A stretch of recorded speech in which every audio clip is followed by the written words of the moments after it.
Dober dan, dobrodošli na četrti delavnici v seriji delavnic, ki jih organiziramo v okviru projekta Etika, integritete in enake možnosti v raziskovalnem prostoru Slovenije med poklicem in njihovo implementacijo. Vse delavnice bodo dostopne online in jih lahko uporabljate tudi kasneje.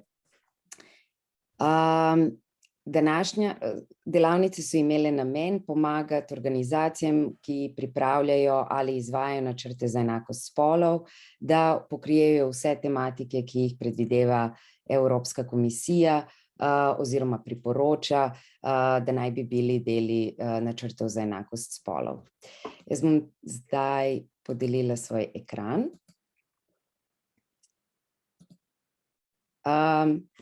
Danes se bomo ukvarjali z ukrepi za vključevanje vidika spola, vsebine raziskav in poučevanja. Samo eno vprašanje, ali se kolegica jasno vidi na ekranu ali je to samo na mojem ekranu? Teja? Vidi. Se vidi. Ok, potem bomo takole. Iz nekega razloga ne znam drugače. Torej, med delavnico bo čas za zastavljanje vprašanja, ampak me seveda lahko kadarkoli prekinete, ker vas ne bom videla, vi samo vklopite zvočnik in povejte svoje vprašanje. Torej, Evropska komisija je predvidela nujne dele načrtov za enakost spolov, ki so predvsem proceduralni. Se pravi, da načrt za enakost spolov mora biti javni dokument, da morajo zaposleni biti seznanjeni z njim, da mora biti zavezujoč dokument, plan dejavnosti in tako naprej. Priporočeni elementi, ki naj bi jih imel vsak načrt za enakost spolov, pa so naslednji. In kot vidite, ena od pet tematik, ki jih priporoča Evropska komisija, da bi jih imel načrt za enakost spolov, je upoštevanje vidika oziroma dimenzije spola v vsebini raziskav in poučevanja. Torej, jaz bi rada začela malo širše, s tem, zakaj je vključevanje vidika spola pomembno, ne samo zaradi tega, ker je ena od zahtev Evropske komisije. Namreč, to je zahteva tudi prijav projektov Marie Skłodowska-Curie Action, avstrijske finančne organizacije FAUF in večine programov Horizon Europe. Namreč, Horizon Europe program, in ovo je citat iz najnovejše verzije v bistvu opisa tega programa, pravi, da je integracija, kot oni pravijo, dimenzije spola, nekaj, kar je obvezno za vse projekte, ki se prijavljajo na program Horizon Europe, razen če če razpis posebej ne pove, da spol, tako družbeni ali biološki, ni specifično povezan s tematiko tega razpisa. To je navedeno v generalnem uvodu samega programa in je navedeno v bistvu v samem aplikacijskem formularju oziroma templateu, ker je napisano točno, v katerem delu, narativnem delu prijave je treba omeniti, kako je spol povezan z vsebino projekta in bo obravnavan kot del projekta. Ukolikor konzorcij odloči, da spol nikakor ni povezan z tematiko samega projekta oziroma razpisa, to mora zelo argumentirano opravičiti, tudi z navajanjem relevantnih znanstvenih referenc. Nekaj podobnega, v bistvu še bolj eksplicitna zahteva, je v okviru doktorskih, podoktorskih projektov mobilnosti Marie Skłodowska-Curie, ker je v bistvu, kot vidite, spol naveden kot element, nujni element, ki ga je treba obravnavati v opisu metodologije projekta. Tako v drugi točki v bistvu glavnega dela projektne prijave,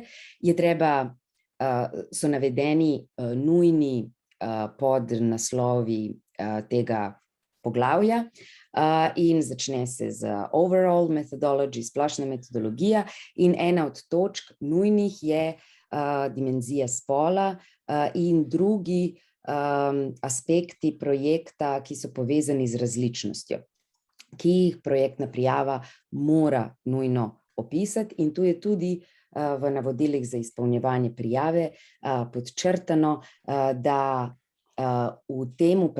se to vprašanje nanaša predvsem na vsebino samega planiranega projekta.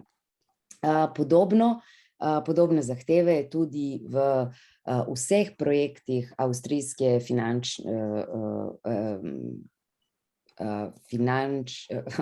avstrijske financiera znanstvenih raziskav. Naj spomnim, da ARRS ima partnerstvo z FVF, kar pomeni, da slovenski organizaciji in raziskovalci lahko enakopravno aplicirajo za določene razpise ove finančne agencije. In prav tako v opisu, kaj ponujen opis projekta mora vsebovati, ena izmed 9 nujnih točk, naprimer prva je pregled dosedanje literature in študij, nujna 9. točka je opis, katere teme, ki se nanašajo tako na biološki kot družbeni spol, so relevantne in bodo obravnavane v projektu. In so tudi v fusnoti data precizna oziroma bolj detaljna navodila, kaj to pomeni, z linkom do v bistvu publikacij, ki naj bi pomagale prijaviteljem, da v bistvu premislijo, kako je spol relevanten za njihov projekt.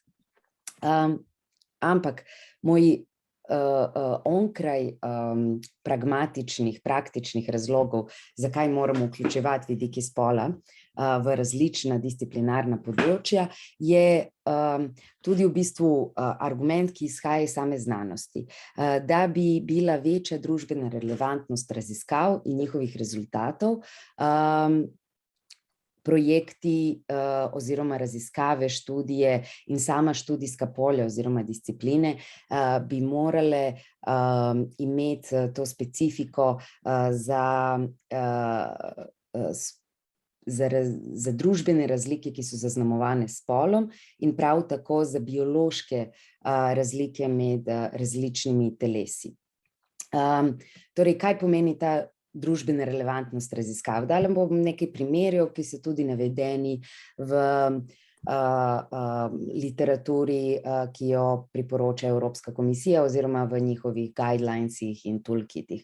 Naprimer, dokazano je različno učinkovanje zdravil na moška in ženska telesa, bodisi zaradi njihovih morfoloških ali hormonskih razlik. Tudi zaznane so razlike v stopnjah okužbe in smrtnosti med moškimi in ženskami med pandemijo COVID.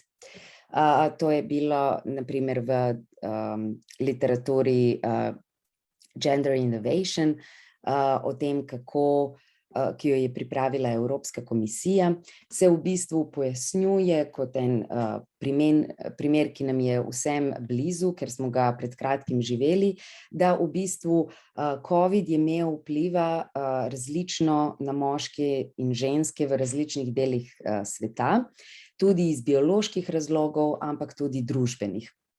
In priporoča, da v bistvu vsaka inovacija ali bodisi javna politika ali konkreten družbeni ali medicinski ukrep mora imeti prav zavedanje za to, kako COVID v realnosti različno vpliva na moške in ženske.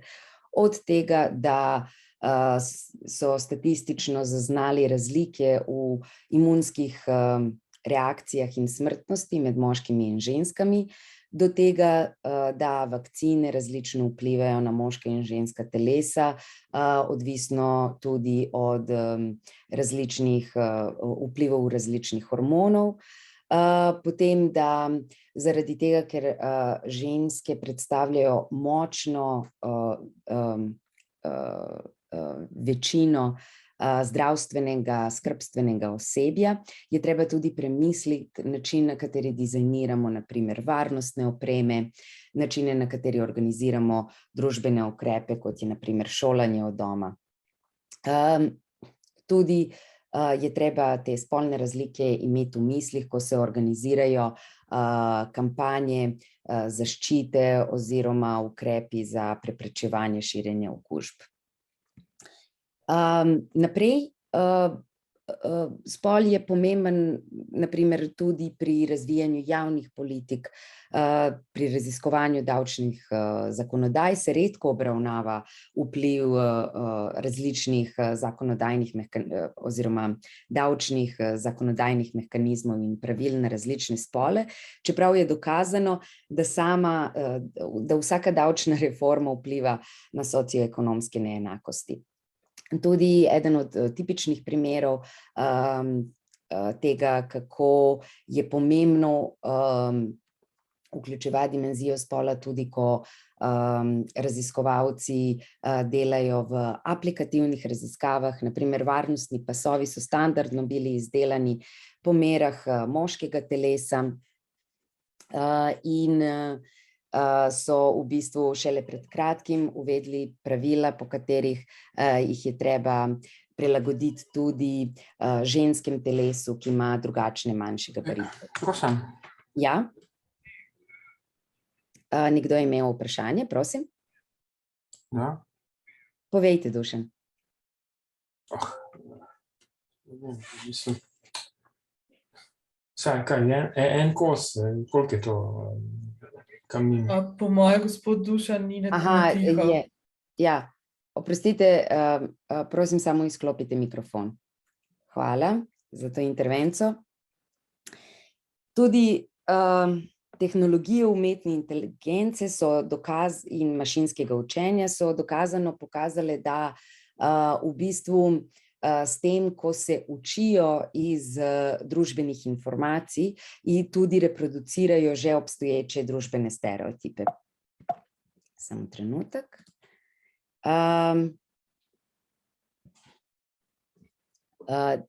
Zdaj vam bom dala en primer, ki smo ga imeli na posvetu, ki smo ga organizirali v bistvu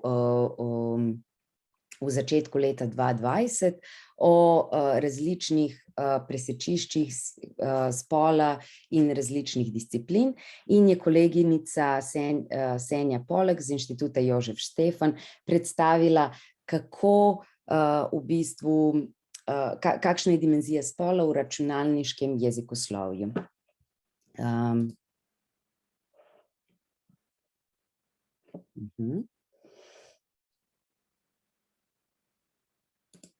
Če imamo tukaj, pač zjutraj sem upisala v Google Translate stavek, the boss and the secretary came to the office, to je takoj postane šef in tajnica, sta prišla v pisarno, ne pa recimo šefica in njen tajnik.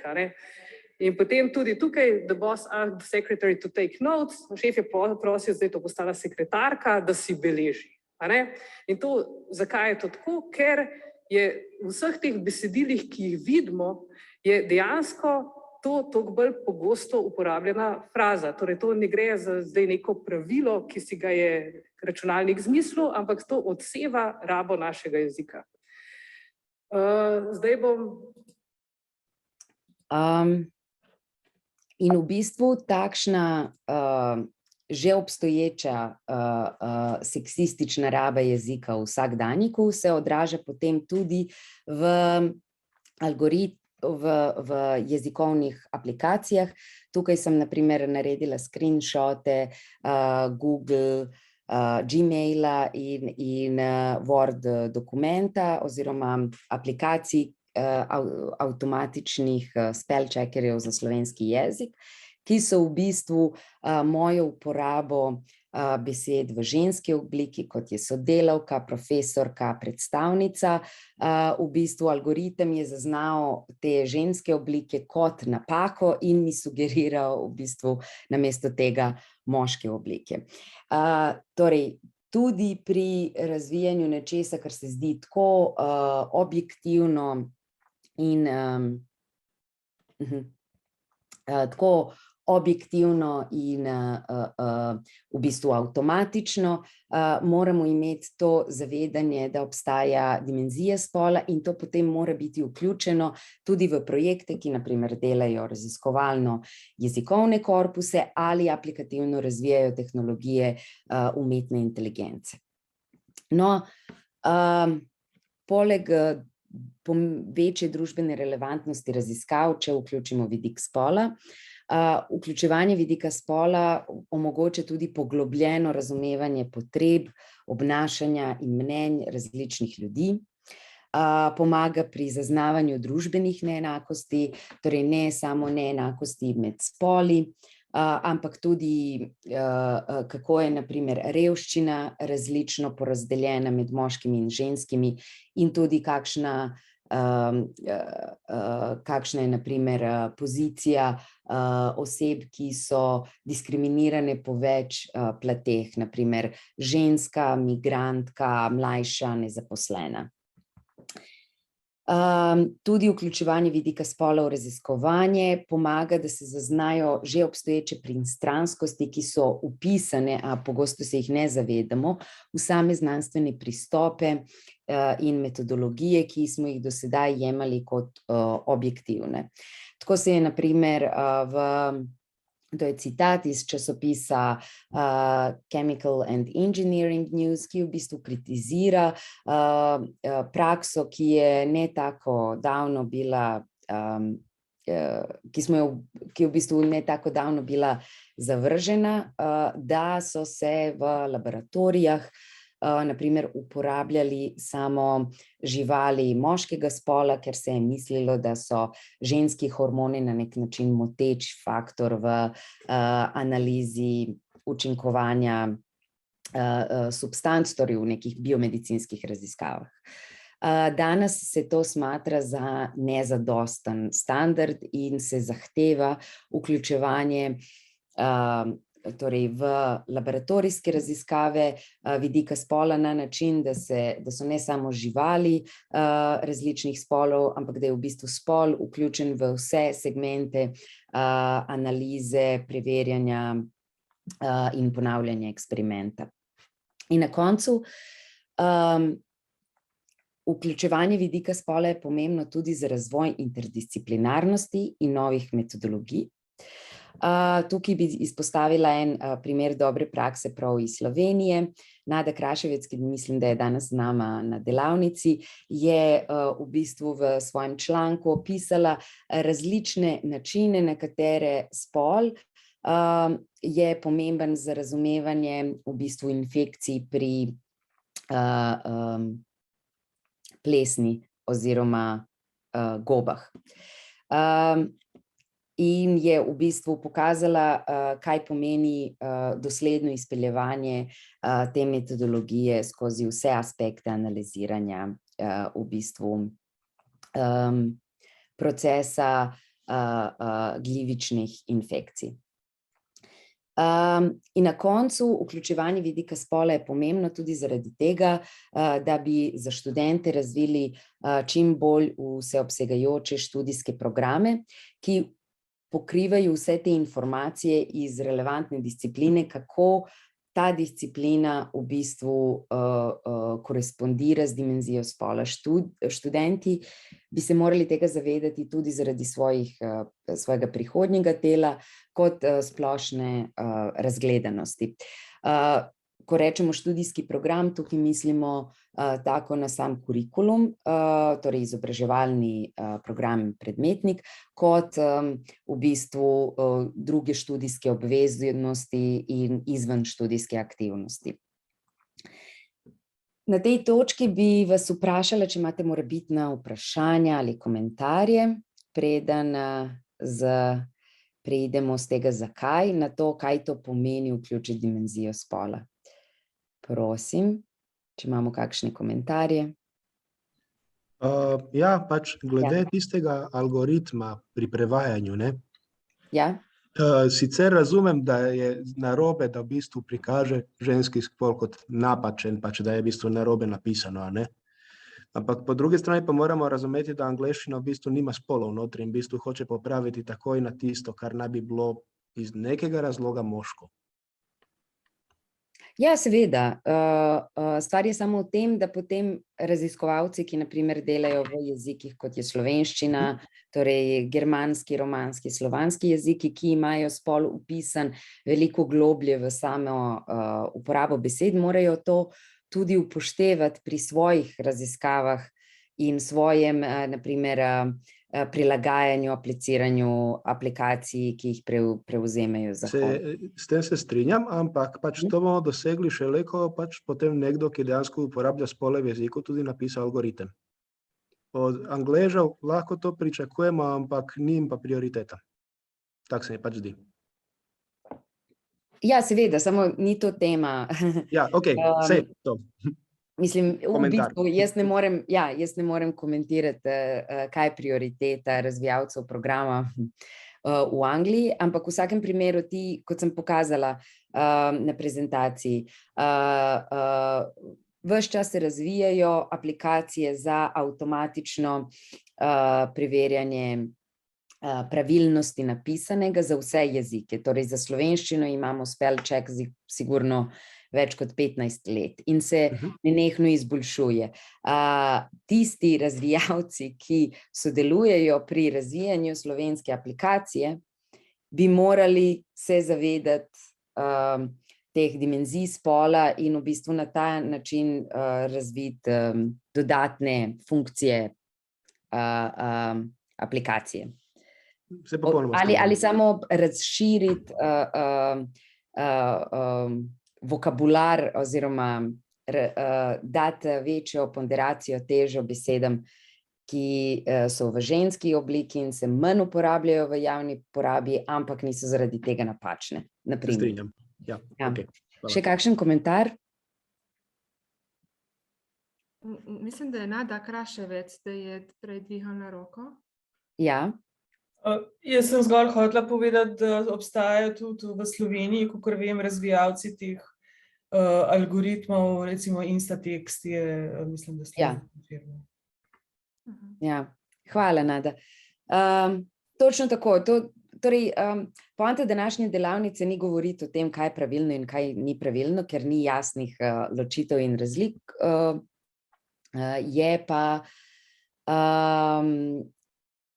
Je pa predvsem odpreti vprašanje in, kot bomo videli v zadnjem delu delavnice, pogovarjati se o tem, kako razviti ukrepe v okviru načrta za enakost spolov, da bi raziskovalce spodbudili, da vključijo vidik spola v svoje siceršnje raziskovanje in delanje na inovacijah. No, zdaj bom nadaljevala naprej. Torej, gremo na to, kaj to pomeni vključiti vidik spola v raziskovanje. Torej, rada bi povzela, to ne pomeni, da vsi moramo postati eksperti za študije spola, ampak namesto tega, da raziskave, študije, discipline, ki se primarno ne osredotočajo na spol, bi morali vključiti vidik ali dimenzijo spola tam, kjer je to relevantno za primarno temo te raziskave. Torej, to je lahko v zelo majhnem odstotku, mogoče je ena dodatna variabla pri statistični analizi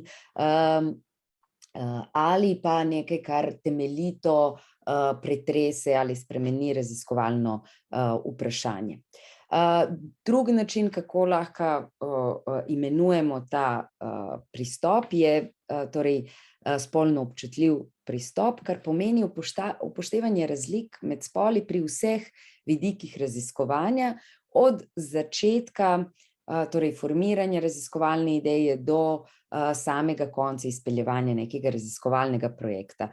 To je to, kar v bistvu se v tej dikciji prijavljanja evropskih projektov imenuje Research and Innovation Cycle. In kot je v eni od zelo koristnih publikacij, ki jo je razvila ena konsultantska organizacija Yellow Window 2009, oni so naredili priročnik za vključevanje družbenega spola v raziskave, ki so financirane strani Evropske unije. Priročnik je v uvodnem delu mogoče zdaj malo že zastarel, ker se predvsem referira na tedaj aktualne raziskovalne programe, ampak metodološki del se mi zdi zelo koristen in je prikazan, sumiran na tem grafu, ki je pred vama, a to je v bistvu, kako, na katerih vseh točkah je treba razmišljati o dimenziji spola v neki predvsem družbeno naravnani raziskavi, ki je lahko tudi interdisciplinarna. Torej od raziskovalne ideje do procesa pisanja prijave, kot smo rekli, to je zdaj nekaj, kar je tudi zahteva marsikaterega razpisa, do tega, da v bistvu spol mora biti reflektiran že v samem raziskovalnem vprašanju ali v podvprašajih, kar potem mora biti reflektirano nekako v metodologiji, torej metodologija mora že zajeti dimenzijo spola. Dimenzija pri analizi podatkov je pomembno izvajati analizo po spolu, torej če na primer v statistični raziskavi imamo podatke tudi o spolu respondentov, potem je treba analizirati med drugim tudi, kako se, če obstajajo razlike v odgovorih na določene vprašanja, tudi z ozirom na spol. Tudi v završni fazi projekta, ko smo na primer pri diseminaciji rezultatov, je treba razmišljati o spolu v smislu, kateri jezik uporabljamo, katere vizualne vsebine spremljajo našo predstavitev projekta, tudi na primer, kako predstavljamo naš raziskovalni tim, ali imamo vse same moške za mizo, in torej s kom in kako komuniciramo naše raziskovalne rezultate. No, ampak ko rečemo spol, kot ste videli, tukaj se je, ta shema se je predvsem nanašala na družbeni spol in ni govorila o tako imenovanem oziroma o biološkem spolu. Vendar, ko rečemo spol, da je treba vključiti dimenzijo spola, mislimo v bistvu tako na biološki spol, kot na družbeni spol, ampak tudi na intersekcionalnost oziroma presečišče družbenega, biološkega spola in drugih osebnih karakteristik. To bom pojasnila kasneje, ampak že samo, kaj pomeni to, da je treba vključiti biološki spol v raziskave. Na primer, v biomedicinske raziskave, odvisno od tega, kakšna je sama metodologija, je v bistvu treba obravnavati, ko rečemo biološki spol, mislimo tako na genetsko določanje spola, XY, XX hromozomi, potem spolne celice, če je raziskava na nivoju analize celic, in pri ljudeh in živalih je treba tudi v bistvu upoštevati morfologijo, primarne, sekundarne spolne karakteristike. V priročniku, ki vam ga tukaj predstavljam, kar je v bistvu ni priročnik, ampak je neka analiza že obstoječe dobre prakse, kako v bistvu analiza, ki vključuje dimenzije spola, doprinaša boljšemu raziskovanju in inovacijam, je zelo detaljno razdelana v bistvu na več straneh, to, kar zdaj opisujem, in je aplikabilno v bistvu za različne discipline različno. Ko pa rečemo družbeni spol, pa rada v bistvu takoj vpeljem še dodatne družbeno relevantne dimenzije spola. Namreč jasno je, da ko govorimo pri ljudeh o biološkem spolu, imamo binarnost oziroma tradicionalno smo jo dojemali kot moško in žensko, vendar tudi v bioloških raziskavah se biološki spol vse bolj razume kot kontinuum med jasno moško in žensko obliko, ampak tudi med interspolnimi osebami oziroma pri živalih se uporablja beseda hermafroditi.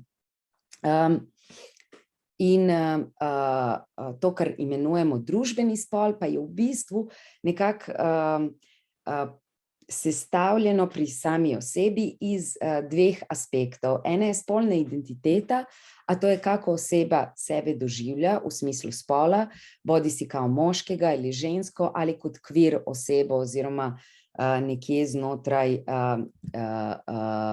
spektra, ki ni jasno določen kot družbeno prepoznan kot moški ali ženska. To je, kar se tiče tega, kako se oseba počuti. Ampak kar se tiče spolnega izraza, beseda spolni izraz v bistvu opisuje to, kako se mi predstavljamo družbi in svetu, ljudem okrog sebe.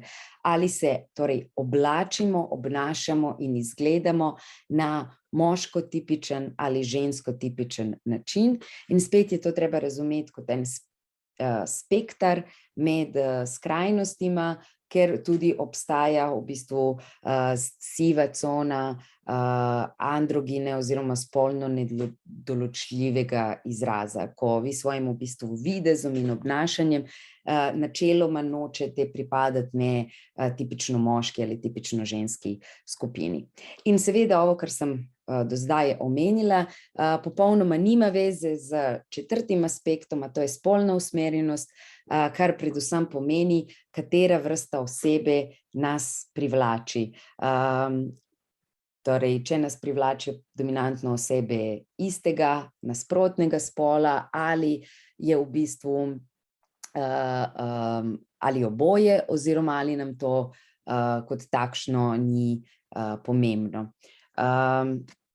In je pomembno, da nekako tudi, da se tudi ne samo v raziskavah, ampak tudi v komunikaciji na univerzi znotraj raziskovalcev zavedamo teh različnih pomenov, teh ključnih pojmov, ki počasi že sodijo nekako v pričakovan mainstream, oziroma da naj bi jih vsi razumeli. Međutim, to, kar je družbeni spol, je v bistvu še bolj kompleksno od tega, ali se mi družbeno prikazujemo kot moški in ženska in ali se tako dejansko počutimo. V bistvu, ko družbeni spol je bistveno odvisen od spolnih norm, ki veljajo v eni družbi, ki se spreminjajo skozi čas in se razlikujejo od družbe do družbe, ampak v vsakem konkretnem trenutku pa pomembno določajo, vplivajo na družbena pričakovanja, ki jih imamo od vsakega spola. In te spolne norme se v bistvu reproducirajo oziroma njih ustvarjajo družbene institucije, kot so družina, šola, služba. Torej, to so mesta, kjer se na nek način nezavedno učimo teh spolnih norm. Družbeni odnosi, v katerih se nahajamo, torej že skozi primarno socializacijo znotraj družine, potem v šoli ali med sodelavci, in tudi kulturni produkti, popkultura, učbeniki, literatura nas uči temu, kaj pomeni biti moški in ženska, oziroma kreira svet, v katerem naši pojmi moškosti in ženskosti obstajajo. Se pravi, spolne norme na nek način vzdržujejo obstoječe stereotipe in predsodke, ampak tudi, kot vidimo, že sami skozi, naprimer, gibanje MeToo, določene spolne norme se zelo zaveščeno strani aktivistov, ljudi, pa tudi popkulture, zavedno spreminjajo. In bi na koncu, torej, ko govorimo o družbenem spolu, torej, kot sem rekla, na nivoju posameznika, je treba imeti občutljivost za razliko med tem, kar je spolna identiteta in spolni izraz. Na družbeni ravni pa je v bistvu pomembno se zavedati dominantnih pravil odnosa med spoloma oziroma med spoli, če hočemo uporabljati besedo spol, tako da vključuje več kot dva binarna moško-ženska spola oziroma da vključuje tudi queer osebe in da tudi zajame vse družbene odnose, ki so onkraj heteroseksualnosti oziroma tipičnih družbenih odnosov moški-ženska. In kot vidimo, živimo v družbi, kjer to vse bolj postaje družbeno relevantna tema. Zdaj, pomembno je torej ne samo ločevati biološki spol in družbeni spol na način, da naprimer, ko imamo medicinske, biomedicinske raziskave na nivoju celic, govorimo o biološkem spolu, ko pa imamo družbene raziskave, govorimo o družbenem spolu. V bistvu ta dva, to je mogoče tudi neka umetna delitev in v bistvu biološki in družbeni aspekti spola so v nenehni v sobivanju in tudi nenehni, lahko bi rekli, ne komunikaciji, ampak relaciji. In tukaj je na primer Britanski nacionalni institut za javno zdravje za svoje raziskovalce naredil eno takšno infografiko, ki daje v bistvu primere, kako je tako družbeni kot biološki spol relevanten za neke, na primer, tipične medicinske težave, za katere vemo, da se različno odražajo na moške in na ženske.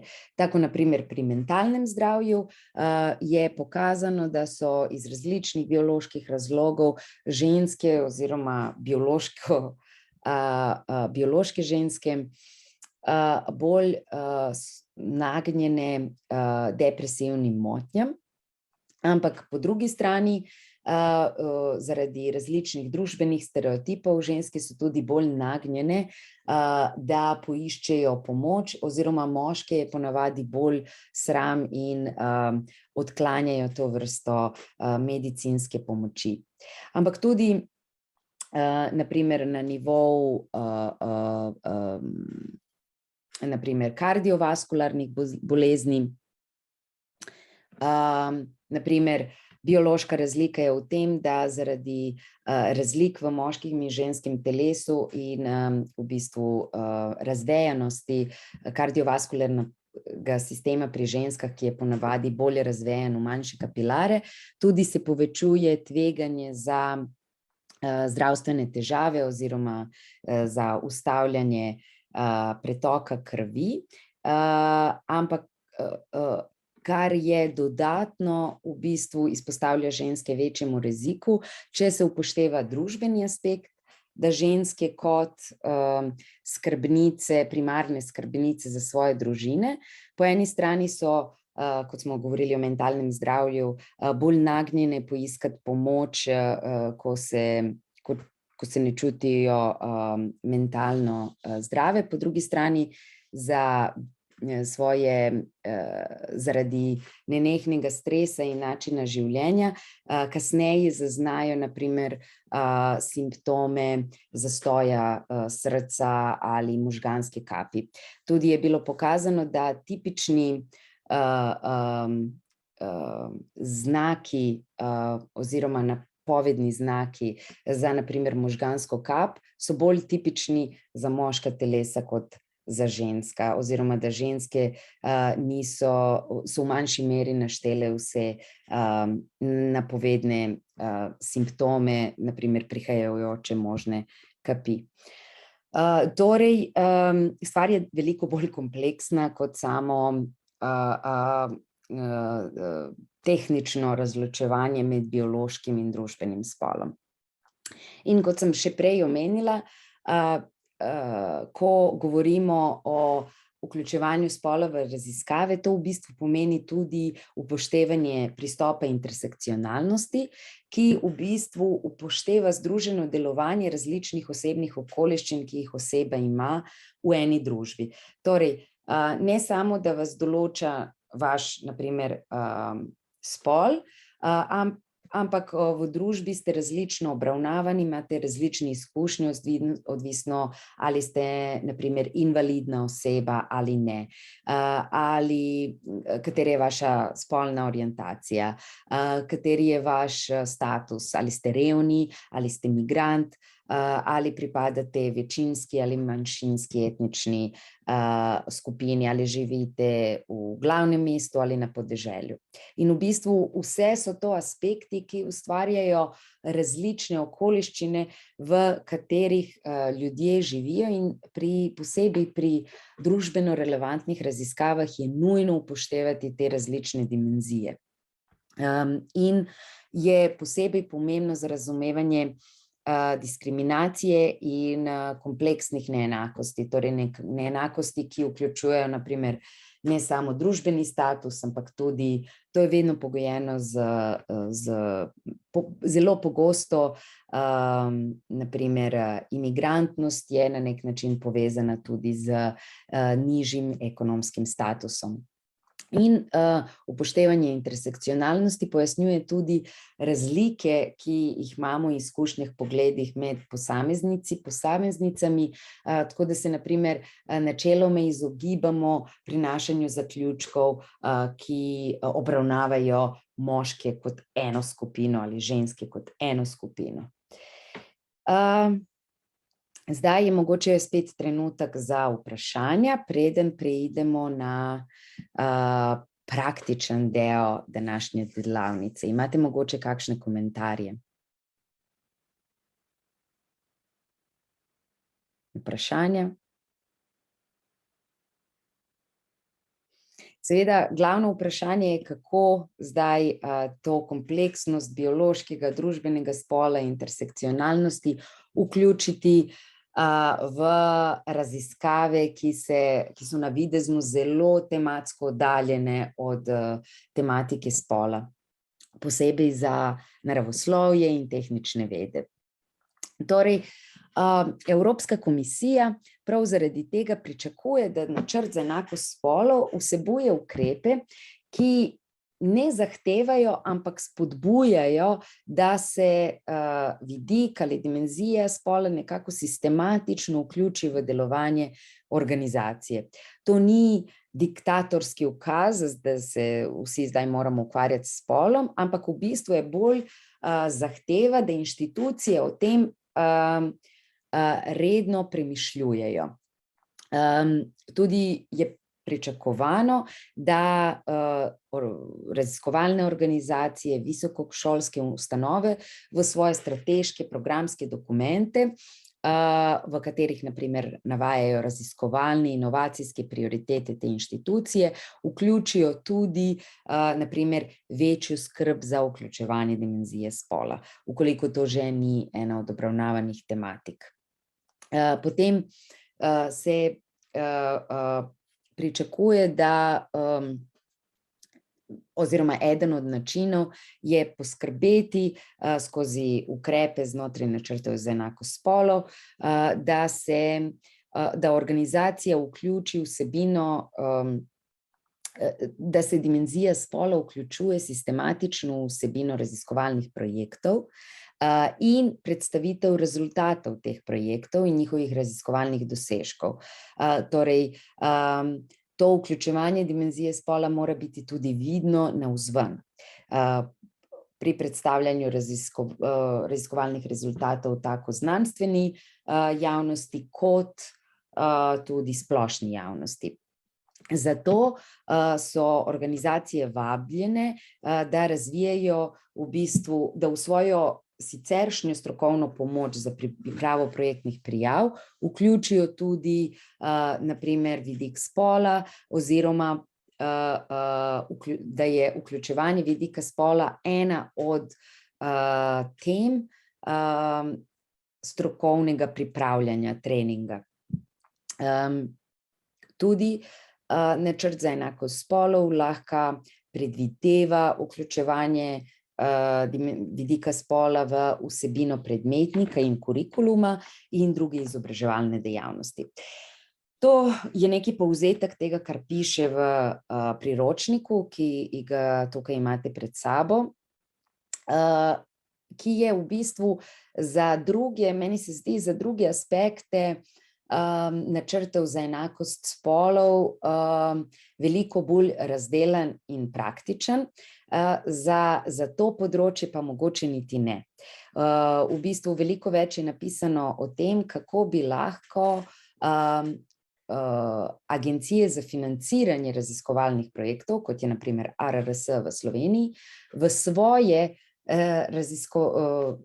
razpisne pogoje lahko na različnih točkah vključijo upoštevanje vidika spola, na primer kot ena od elementov ocene odličnosti ali metodologije ali kot nekaj, za kar se dobijajo dodatne raziskovalne točke oziroma točke v procesu evalviranja. Sam priročnik pa ne daje tako praktičnih primerov in zato sem jih si domislila sama. Torej, če začnemo samo pri sistematičnem spodbujanju prijavljanja projektov, ozirala sem se na neke že obstoječe prakse, ki obstajajo v tujini, ampak sem jih aplicirala na nekaj, kar bi bilo mogoče izvedljivo in koristno za slovenske raziskovalne organizacije. Možni ukrepi so predvsem redne izobraževanje in treningi za raziskovalce. Redno omenjam zaradi tega, ker v bistvu načrt za enakost spolov bi moral biti en kratkoročni dokument, na primer za naslednjih 5 let, ampak ki z namenom, da v bistvu pelje skozi ukrepe neke prakse, ki bi skozi čas postale sestavni del same institucije. Zaradi tega vse več, torej, zaradi tega je treba razmišljati, kako vključiti to, o čem govorimo, v nekaj, kar mogoče že obstaja.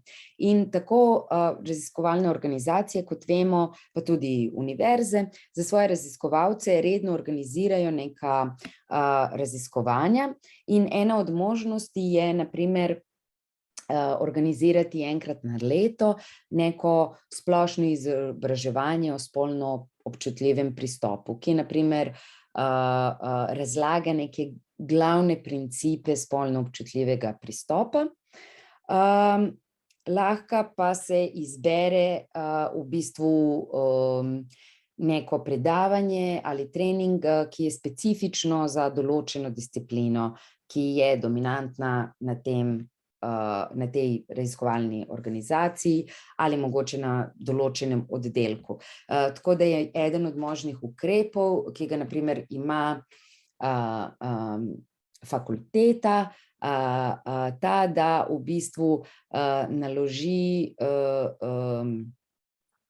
svojem oddelku za kakovost, da organizira, da najde primernega predavatelja in tudi, da predvsem ugotovi, kakšne vrste potrebe imajo raziskovalci te konkretne inštitucije. Tovrstne predavatelje ni tako težko najti. Dajem primer, Gender Equality Academy je bil eden od projektov Evropske komisije, ki se je zaključil pred kratkim in je imel v bistvu namen pripraviti določen nabor trenerjev, ki bodo imeli kompetence v bistvu podajati neko to generalni trening na temo enakosti spolov v raziskovanju in tudi vključevanje dimenzije spola v raziskovanje. Sama sem šla skozi ta program trenerjev in sem ena od 50 trenerjev v Evropi, ki jih lahko izberete. V bistvu na tej spletni strani, ki jo zdaj delim z vama, je baza trenerjev, prvi je Beatriz Alvarez Ferrero, predvidevam zaradi priimka, je prva na seznamu, in vi v bistvu imate možnost izbirati po jeziku, po tematiki, potem ali hočete, da je predavanje ali trening v živo ali prek Zooma. Ovo je samo eden od primerov. V bistvu danes, ko je to postala precej popularna tematika, se mi zdi, da tudi ni težko najti predavatelje, ki so specifično specializirani za določena disciplinarna polja.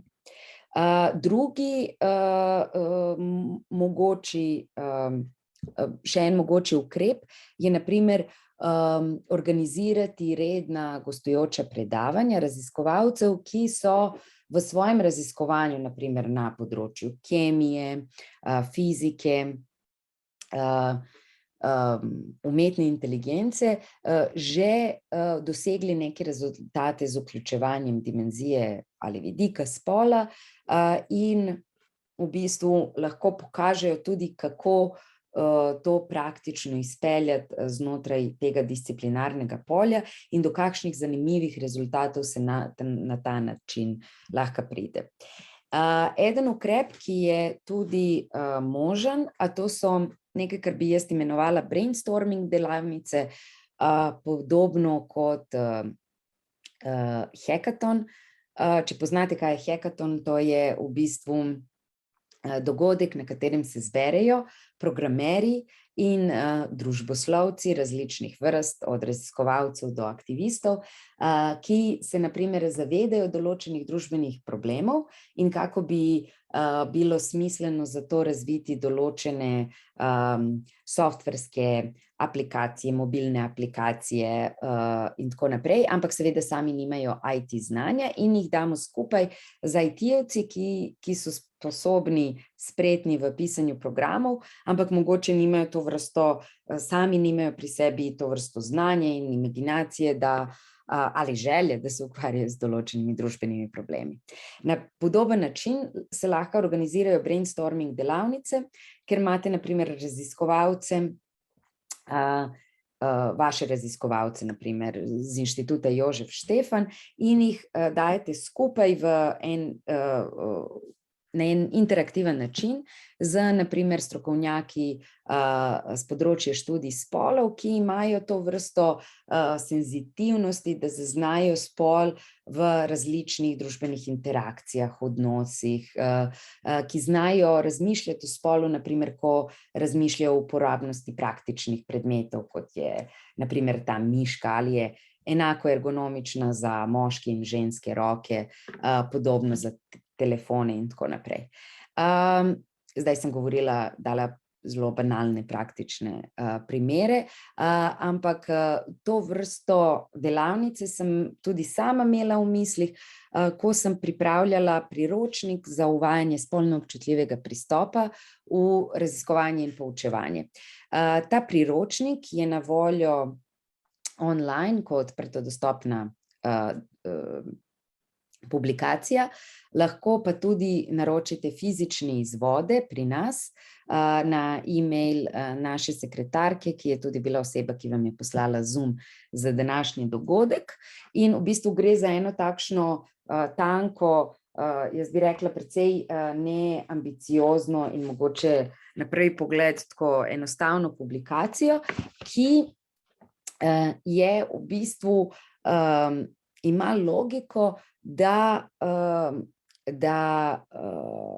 raziskovalcu, raziskovalki pomaga skozi korake da vključijo vidik spola v svojo raziskavo s tem, ko sami sebi zastavljajo takšna kritična vprašanja za samo refleksijo svojega v bistvu epistemološkega, metodološkega pristopa. In je bila, ta priročnik je bil namenjen raziskovalcem tako iz naravoslovja kot družboslovja in je v bistvu neki blueprint tudi za delavnice, ki jih sama izvajam z raziskovalci, kjer v bistvu jih povabimo, da prinesejo en primer svoje raziskave in jih potem peljemo skozi ta vprašanja, tako da oni sami pridejo do odgovora, ker v bistvu ne more nihče razen raziskovalec sam odgovoriti na to vprašanje, kje je za njih vidik spola relevanten. Jaz nisem kemičarka in se ne bom delala, da imam odgovor na to vprašanje. Na koncu priročnika smo tudi naredili en kontrolni seznam, ker v bistvu s tem, ko odkljukate, ste sigurni, da ste preverili sebe in naredili vse te točke v bistvu, ker bi lahko spol postal relevanten za vaše raziskovanje. Kot sem rekla, ovo je samo ena od možnih opcij, sploh ne priporočam sebe kot največjo strokovnjakinjo. Tudi ta priročnik je samo eden od veliko različnih mogočih priročnikov, ki jih imate na spletu. Če iščete nekaj, kar je specifično za vašo disciplino, boste toliko prej zadovoljni s tem, kar se ponuja na internetu. V tem smislu je mogoče smiselno, da se na primer kot eden od možnih ukrepov načrta za enakost spolov zastavi, da organizacija naredi repozitorij na primer informacij in priročnikov in da se ta repozitorij na primer dopolnjuje na neki redni ravni in da se tudi raziskovalci obveščajo o tem, kaj se v tem repozitoriju nahaja in kako se ta repozitorij uporablja. Na ta način lahko naredite eno online knjižnico uporabnih materialov za svoje raziskovalce in je to že možen ukrep, ki ga zastavite v načrtu za enakost spolov. Torej, verjetno se marsikateri inštituciji iz področja naravoslovja zdi nepraktično vključevati direktno oziroma napisati v načrt za enakost spolov, mi bomo zdaj zahtevali od svojih raziskovalcev, da vključujejo dimenzijo spola, ker v bistvu to niti ne morete izsiliti. To, kar inštitucija lahko naredi, je, da naredi v bistvu te neke spodbudne mehanizme in potem preverja, to bi bila zaveza organizacije, da preverja njihovo učinkovanje in na primer uporabnost za raziskovalce. In za ta repozitorij informacij in priročnikov imate v bistvu vrsto virov na spletu. Tukaj na primer z vama delim spletno stran Stanford univerze, ki je v bistvu prav za področje naravoslovja, zdravja oziroma medicine, inženirstva in okoljevarstva razvila spletno stran, kjer v bistvu obvešča, daje ideje, vire o novih raziskavah in raziskovalnih vprašanjih v povezavi s spolom.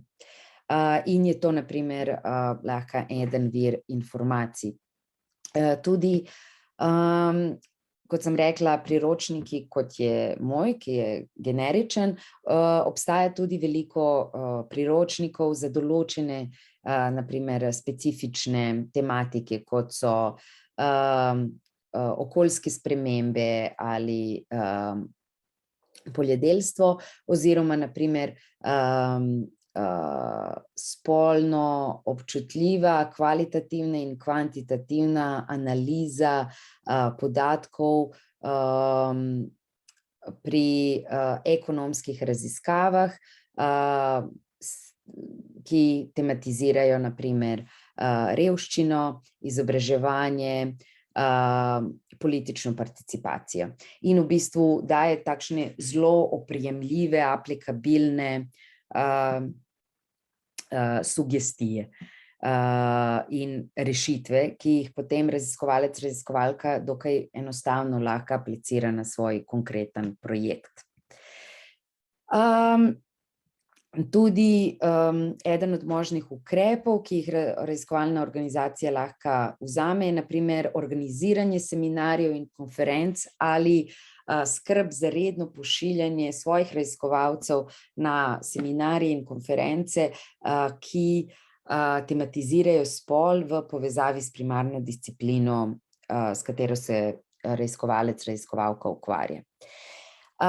Drugi možni ukrepi oziroma skupek ukrepov so v bistvu skrb za profesionalno svetovanje pri konkretnih prijavah, posebej za ERC, Marie Curie, Actions in na primer prijave za avstrijsko agencijo, ki zahtevajo, sicer ERC eksplicitno ne zahteva vključevanje dimenzije spola, je pa nekaj, kar prinaša dodatne točke v evalvaciji. In to profesionalno svetovanje organizacija lahko organizira tako, da na primer najame zunanje konsultante ali svetovalna podjetja in to dela na neki redni bazi ali na primer redno ponuja to pomoč, ko se pojavijo zainteresirani prijavitelji, na primer z vaše univerze. Lahko se pa to organizira tudi znotraj organizacije, na primer tako, da organizacija poskrbi, da je ena od njenih, na primer, raziskovalk, ki je prav ima izkušnje z področja študij spolov, v bistvu je nekako institucionalno zadolžena za svetovanje svojim kolegom v primerih, ko oni hočejo vključiti dimenzijo spola, pa ne vejo kako. In na primer na ZRC SAZU je to ena od mojih nalog in je to organizirano na ta način, da se majhen del moje plače pokriva iz uprave in se s tem mene zadolži oziroma raziskovalno razbremeni, da svojim kolegom tudi iz drugih inštitutov pomagam pri pripravah projektov, tako da v bistvu zbrainstormamo možne aspekte projekta, kako bi se projekt dal nadgraditi z vključevanjem vidika spola.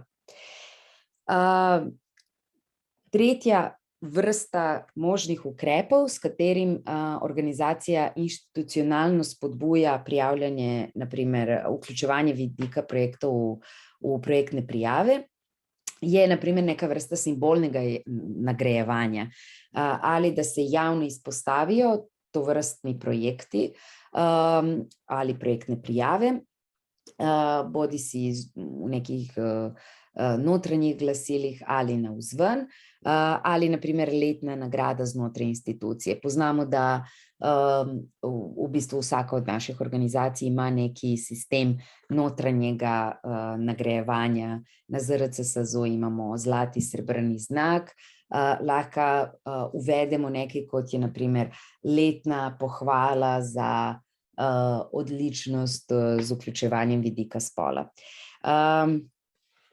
In se na ta način v bistvu da tudi neka večja simbolna teža tovrstnem raziskovalnem početju.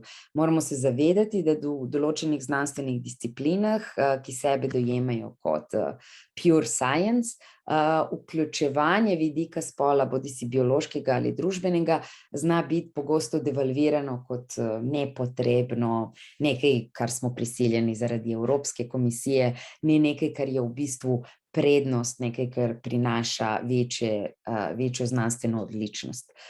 Torej, s tem, da nagrajujemo to vrsto dejanja pri raziskovalcih, lahko tudi spremenimo pomen tega, kaj je znanstvena odličnost. Dosedanji ukrepi, ki sem jih omenjala, so v bistvu ukrepi ki se nanašajo na raziskovalne organizacije. Zdaj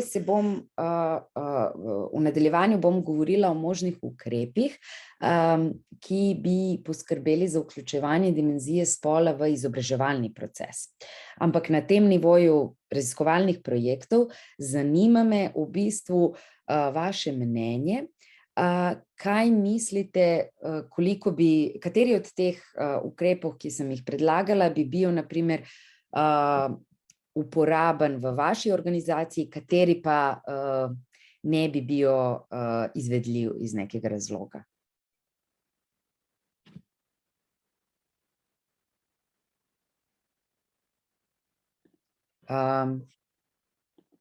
Bi vas povabila na refleksijo.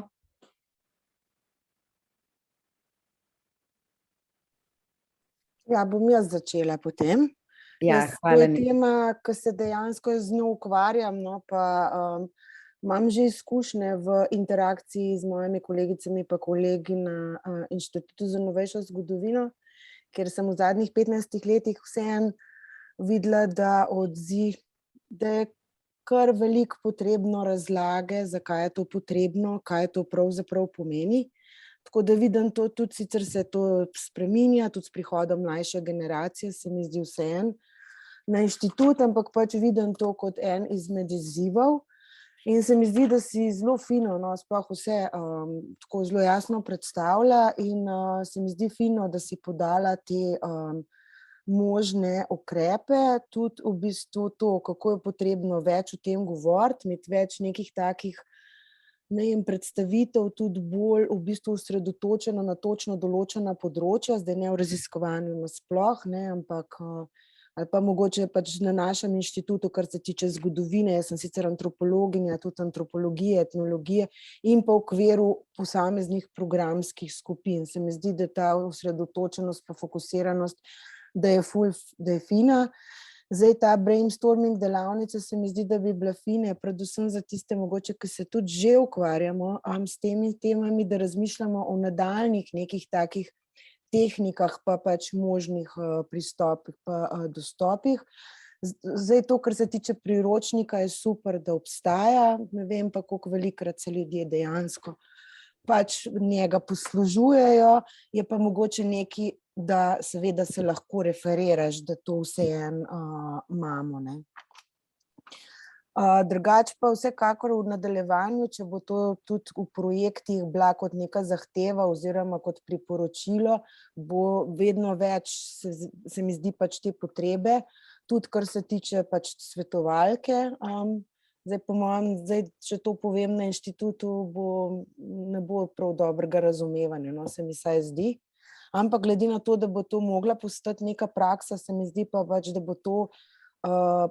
je to zelo pomembno, zato ker ti direktno pomagaš človeku pri tistemu konkretnemu problemu oziroma področju, s katerim se ukvarja. Kar se tiče simbolnega nagrajevanja, se mi zdi zelo fino, na našem inštitutu, kolikor vem, sploh nimamo take prakse za nobeno takšno nagrajevanje. Ampak mogoče do takrat je še ena taka pot, no. Se mi zdi, da najprej je treba znotraj inštitutov nekako ljudem to prikazati, da ne boš samo še ena stvar, s katero bomo naredili kljukico, pa ko nam nekdo teži pa postavlja zahtevo, ne. Tako da nekako večjo razumevanje dobimo tudi skozi znotraj svojih teh delovnih okolij. No, toliko zaenkrat, če bo še kdo predal, se še oglasim nazaj. A bi koga mogoče iz naravoslovja ali tehnike, se mi zdi, da se tam to največ zastavlja kot morebitni problem. Romana, ste dvignili roko? Ja, lahko. Inštitut Jožef Stefan, naravoslovje in tehnologija so naša področja, fizika, kemija, biokemija, robotika, umetna inteligenca in tako naprej. Dejansko se z vprašanjem enakosti spolov na inštitutu nismo sistematično ukvarjali, so pa naše raziskovalne skupine, ali pa bom rekla bolj posamezne raziskovalke, kdaj bile članice v kakšnem od konzorcijev, ampak so pač izvedle projekt, kaj drugega pa ne.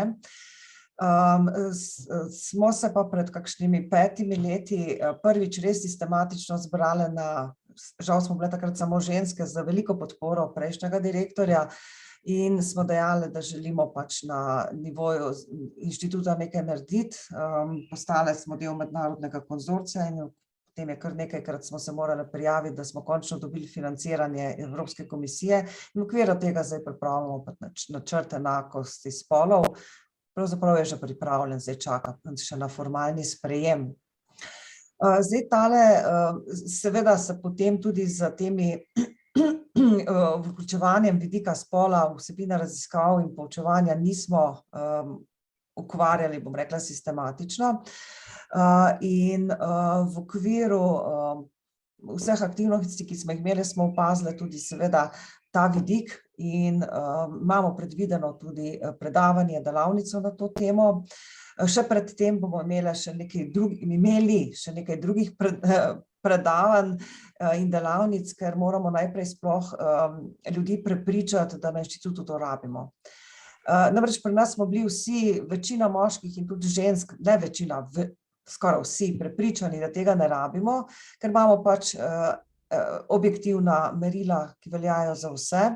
No, ko smo pa zdaj v okviru projekta naredile pač, zbrale kvantitativne podatke, tudi kvalitativne, imeli smo intervjuje, anketo in tako naprej, skratka ogromno tega dela, se je pa pokazalo, da mi to potrebujemo, tako da bomo najprej spregovorili o teh podzavestnih vzorcih, ki jih imamo, da bomo začeli bolje prepoznavati stvari, potem pa ena od delavnic bo pa seveda tudi to, kako vidik spola vključiti v raziskave, tako da bodo po eni strani raziskovalke in raziskovalci prispevali k boljšemu ali pa bolj pravičnemu delovnemu okolju in pa hkrati dobili tudi nekaj zase, da bodo bolj konkurenčni pri prijavah.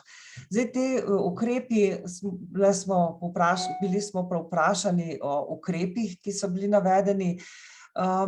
Glede na to, da so moje kolegice in kolegi raziskovalke in raziskovalci bi verjetno rekli, da je zelo fajn ukrep, da zberemo različne priročnike v nekem repozitoriju, ampak moj osebni pogled je, da so že tako obremenjeni z različnimi stvarmi, da se mi zdi boljše, da na ravni inštituta razmislimo o drugih ukrepih.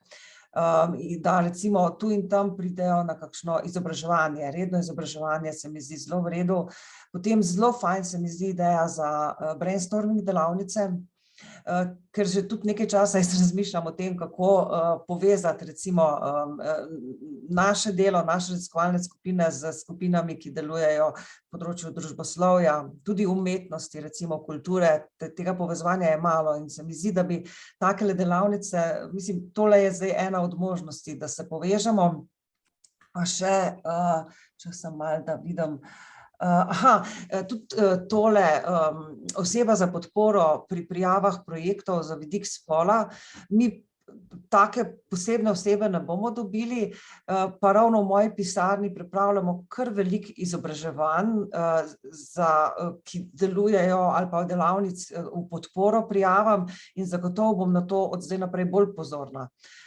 Tudi imamo posebno podporno shemo za prijavitelje ERC projektov, tam do zdaj tega vidika nismo obravnavali, sem zdaj postala bolj občutljiva na te stvari in zagotovo bom tudi v delovni načrt tole vnesla. Pri nagradah moram pa reči, da smo nekako senzibilizirani in zadnje čase kar precej pazimo na to, da poskušamo pri teh različnih priložnostih, ki jih imamo, in še pa kar nekaj nagrad, da se trudimo, da senzibiliziramo moške kolege, da predlagajo tudi kolegice. Zelo fajn predavanje, Jovana, hvala. Hvala. Če bi še kdo kaj dodal?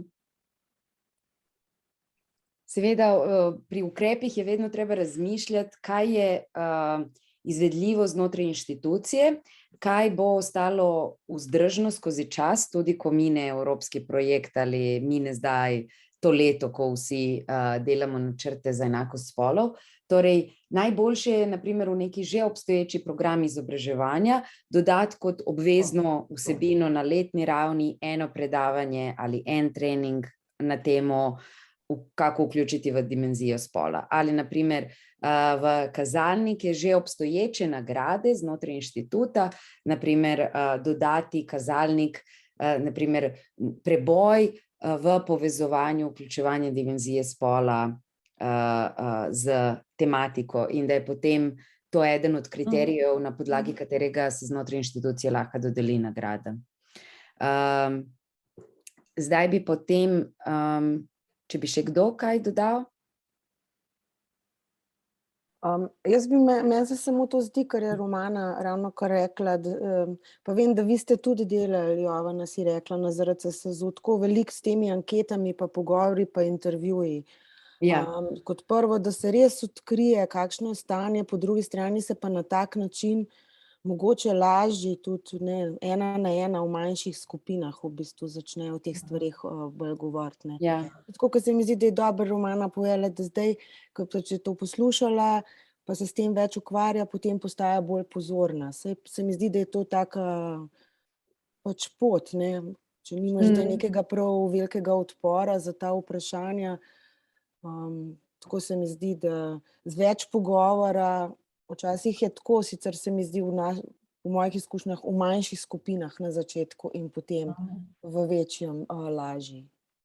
Ja, naprimer v naši anketi na ZRC SAZU, ki smo jo izvedli preden v procesu priprave načrta za enakost spolov, smo zastavili tudi to vprašanje, ali mislite, da je spol relevanten za vašo temo raziskovanja, ali mislite, da ga že vključujete v svojo tematiko in ali bi želeli neke dodatne vsebine, naprimer dodaten študijski program ali naprimer nekaj v tem smislu smo napisali. In je odgovor bil večinoma ta, da so vsi zadovoljni, nič ne bi spreminjali in že mislijo, da obravnavajo to, kot je treba. In mogoče je to tudi res. Ampak je stvar bila v tem, da se na primer to navzven ni videlo pri na primer tem sistematičnem komuniciranju z javnostjo, ki ga izvaja ZRC SAZU. In je pol v bistvu naš ukrep na tem področju bil dodatno izpostavljanje raziskovalnih dosežkov, ki tematizirajo vidik spola in prav v bistvu dajanje nekega dodatne pozornosti temu. Torej, ukrep je že lahko to, da ne da vi zdaj odkrivate toplo vodo ali obljubljate nekaj, kar se ne more izvesti, ampak da na primer znotraj hiše povežete nepovezane elemente in zato skrbite na neki sistematičen način. To je torej ukrep znotraj načrta za enakost spolov mora predvsem biti nekako praktično izvedljiv in tudi koristen. Torej ne nekaj, kar je samo sebi namen. Mogoče še kdo?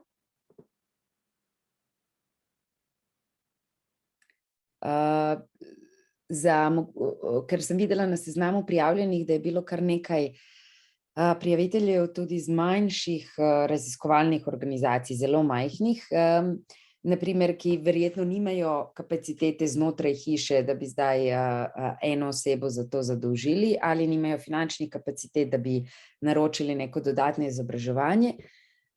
Možen ukrep je ta, da se v bistvu spodbudi, da en raziskovalec na leto gre na konferenco, kje bo dobil to vrsto znanja ali informacije o tovrstnih raziskavah.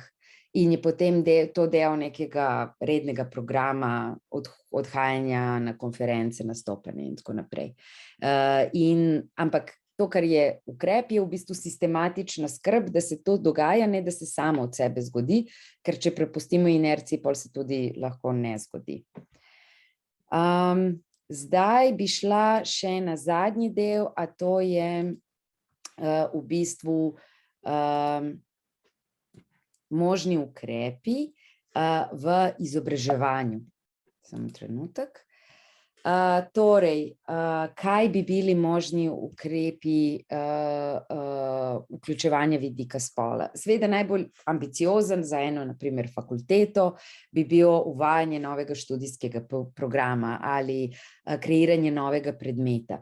Ampak kot sami vemo, sam proces akreditacije je zelo zamuden, zahteven in tudi mogoče sploh inštitucija tega si ne želi, ni v njenem interesu. Ampak to, kar sigurno se lahko izvede, so dodajanje dodatnih vsebine v že obstoječe predmete. To se lahko naredi, spet inštitucija to sama ne more narediti, ampak mora spodbuditi svoje predavateljsko osebje, da pri kreiranju novih programov so na primer pozorni na to, da dodajajo vsebine v predmetnike. To je lahko nekaj, ukrep je lahko to, da uprava izvede, napiše neko okrožnico ali za predavatelje naredi trening na to temo in od njih v bistvu ne zahteva poročanja, ampak na primer skozi eno leto naredi pregled programov in vidi, kakšen je efekt ukrepa. Dodaten še eden možen ukrep je na primer gostujoča predavanja strokovnjakinj, ki so prav znana potem, da vključujejo dimenzijo spola v specifiko določenega disciplinarnega polja in na primer predavatelje se lahko spodbudi, da organizirajo takšna gostujoča predavanja, uprava pa poskrbi na primer za kritje osnovnih stroškov potovanja gostujoče predavateljice. In je na primer zaveza, da bo ustanova to redno počela, to, kar je vsebina ukrepa. Še ena možnost je v bistvu širjenje možnosti izbirnega predmeta. Na primer, če vi imate fakulteto, na kateri že imate študije spolov ali nekaj podobnega znotraj enega predmeta, enega študijskega programa, ukrep, ki ga fakulteta lahko izvede, je, da na primer omogoči večjemu naboru študentov z drugih študijskih programov, da izberejo študije spola kot izbirni predmet in s tem poveča število študentov, ki pride v stik s temi vsebinami. Še en ukrep je spodbujanje seminarskih in diplomskih nalog. Spet to ustanova fakulteta ne more narediti sama, ampak po eni strani lahko z nekimi spodbudami, nagradami ali svetovanjem usmeri svojo aktivnost na predavatelje, na profesorje, da svoje študente spodbujajo k izbiranju seminarskih tem seminarskih in diplomskih nalog, ki imajo presečišče s spolom. Drugi način je, da v bistvu fakulteta direktno naslovi študente in na primer uvede določeno nagrado za najboljšo, ne vem, seminarsko diplomsko nalogo, ki ima dimenzijo spola in to nagradi. Na primer, na fakulteti za družbene vede že obstaja nagrada za najboljšo nalogo z področja etničnih in manjšinskih študij. To je Klinarjeva nagrada.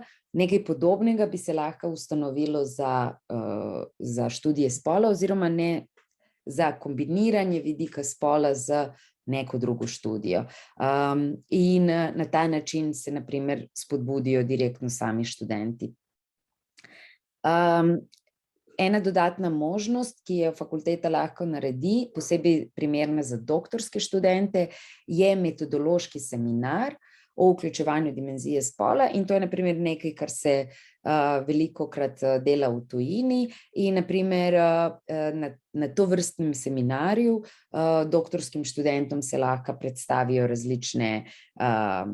različni priročniki, uporabne publikacije ali specifične študije z tega področja, disciplinarnega področja, ki vključujejo dimenzije spola.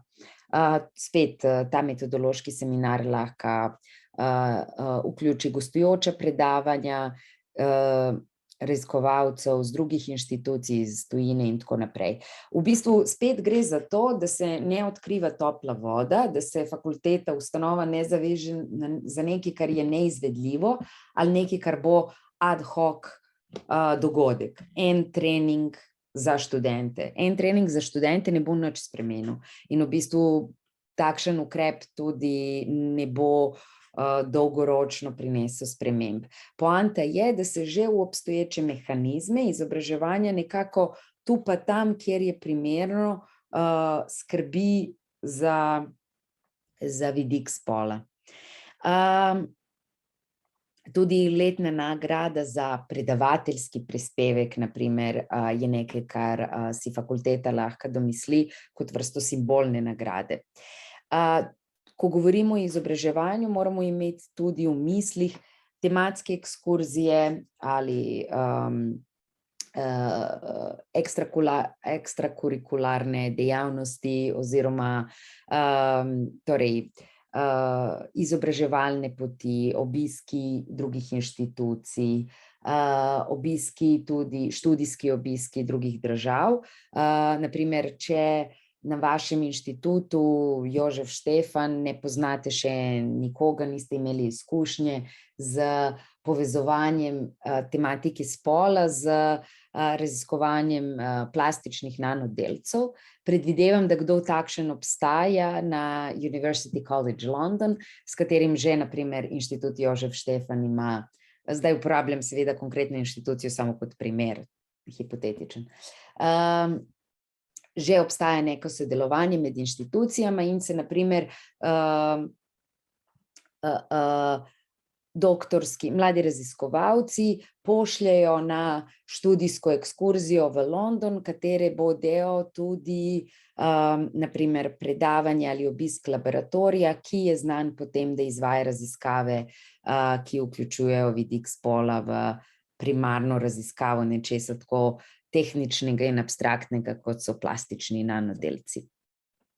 Torej, ukrep, kakršenkoli da je, če je ukrep znotraj načrta za enakost spolov, ne more biti samo ad hoc dogodek. To je že dober začetek, ampak enkratno izobraževanje v bistvu, bodisi za študente ali predavatelje, ni ukrep, ki zadostuje nečem, kar meri na dolgoročno spremembo. In je zato treba razmišljati, kako spremembe, rajši izbrati manjše spremembe, ki se dajo vključiti v že obstoječe strukture, mehanizmi izobraževanja in tako naprej. Zdaj bi vas v bistvu vprašala, da spet za krog idej, refleksij, koliko mislite, da je to izvedljivo v vašem izobraževalnem programu, v tem, kar že delate, in vsi vemo, da ste že precej zasedeni, zaposleni, torej programi so že nabasani, že narejeni. Kaj se da narediti z čim, lahko bi rekli, z majhnimi začetnimi koraki, ampak tako, da je sustainable over time, kot bi rekli. Mogoče kdo iz publike?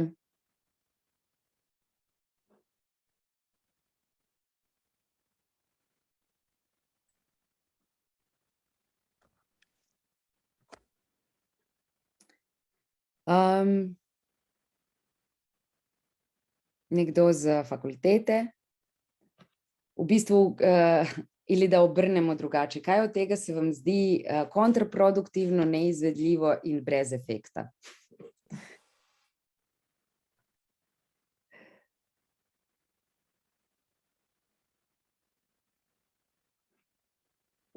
Ja, okej.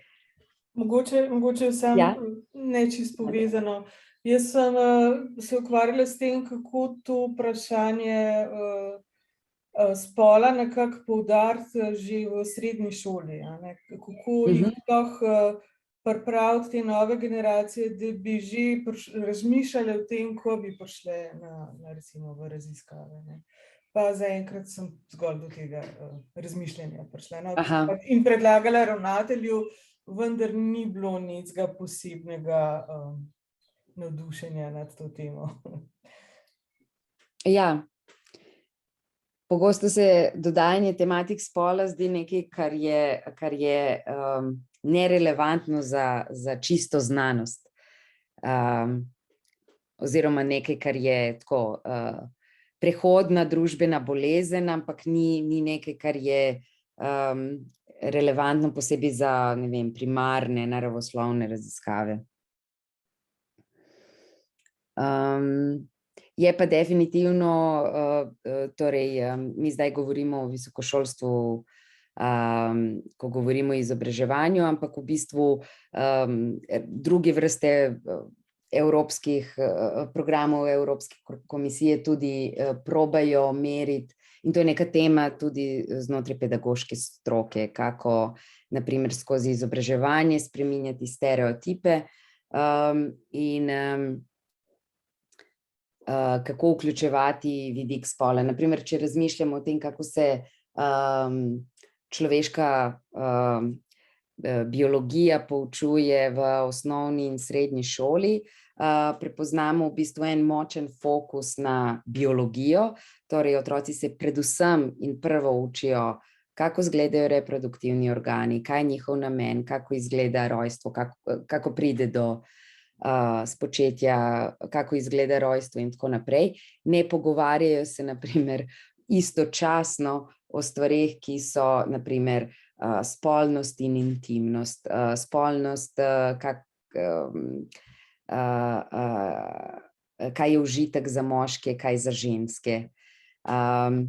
To se ne jemljejo kot vsebine, na primer užitek ni vsebina spolne vzgoje, ker je spolna vzgoja nekaj, kar je vsebina znotraj biologije. In kot takšna v bistvu družbeni aspekt spolnosti je totalno zanemarjen. In je to tudi nekaj, o čem bi bilo treba razmišljati. Jaz sicer nimam te izkušnje v izobraževanju, ker nismo izobraževalna institucija, ampak se mi zdi tole, kar je ravnokar Nada rekla, če sem prav razumela, pač vprašanje te ravni, če hočemo vplivati na izobraževalne programe na različnih stopnjah, ne od osnovne, srednje šole, ker itak je fino, to že zelo zgodaj začeti ta vprašanja v izobraževalni, pa te vidike v izobraževalni sistem vključevati, se mi zdi zelo fino pač sodelovati s posameznimi učitelji, oziroma tako, kot si ti rekla, s posameznimi učitelji, mogoče tudi različnih, tako interdisciplinarno, ali pa za posamezni predmet, kaj zdaj to pomeni, že spet v okviru konkretnega področja. Kar se tiče dodatnih tako vsebin, zdaj bomo dodali pa še študije spola oziroma še vidik spola, se vsi najprej ustrašijo. Mislim, kot prvo se hitro kaže ta družbeno-kulturni odnos do vidika spola pa do vprašanja žensk, kot drugo pa že spet ena dodatna vsebina. Tako da, ja, drugače pa se mi zdi, tako kot si ti rekla, da ni v bistvu za enkratni dogodek, to je vedno pač neka kontinuiteta, da je kontinuirano. Zdaj, kar se tiče z novimi predmetniki, imajo najbrž ostali, ki delajo na izobraževalnih institucijah, več prakse, da je to pač težje in da je težko, in potem pač je mogoče pač prva stopnja oziroma ena izmed možnosti, kako zdaj to vključevati, kako sodelovati. Zame že spet mogoče, ki sem zunaj izobraževalne institucije, z ljudmi, ki so v izobraževalni instituciji, da bi že v svoje predmete, ki jih poučujejo, vključili oziroma bi bili vedno bolj pozorni v nadaljevanju na ta vidik spola in kako to vključevati v tisto, kjer že obstaja. Vsekakor se pa strinjam zelo s tabo, ta kontinuiteta mora biti ne ad hoc. Ja. Torej, izobraževanje je pomembno tudi za raziskovalne organizacije, kot si rekla, Nina, zaradi tega, torej tudi za organizacije, ki nimajo svoje študente, ampak ki na primer izvajajo različne vrste izobraževanja, treninga, usposabljanja in dela z pedagoškim osebjem ali drugimi strokovnjaki, muzejskimi, naprimer kustosi, ljudmi, ki delajo v praksi, naprimer z otroci, mladostniki in tako naprej. In če rečemo, da je naprimer potem bi ukrep raziskovalne organizacije bil ta, da se poskrbi, da vse izobraževalne programe za zunanje deležnike se vključi dimenzija spola kot v povezavi z glavno tematiko treninga. In je to naprimer neka zaveza, ki jo inštitut prevzame in jo redno izvaja in preverja tudi njeno izvajanje. Ker pri načrtih za enakost spolov, dajmo se spomniti, vsak ukrep, ki ga zastavite, je pomembno, da je preverljiv, torej da se da potrditi, ali se izvaja ali ne. In po drugi strani, da se da preveriti učinek tega ukrepa, naprimer skozi leto ali dve se naredi neki presek stanja ali anketa med zaposlenimi ali pa pregled naprimer raziskovalnih rezultatov in se potem preveri, koliko od tega, kar je bilo načrtano, se dejansko izvaja in kakšen je efekt tega v raziskovalnih rezultatih. Tako da je to zaenkrat ni rigorozno preverljiv element načrta za enakost spolov, ampak je v bistvu že navedeno kot eden od teh procesualnih nujnih elementov. Torej, da načrt ima monitoring in evaluacijo svojih ukrepov. In v tem smislu je pač vedno je treba zelo praktično razmišljati pri pisanju teh načrtov, kaj to praktično pomeni v praksi. Hvala, nasvidenje.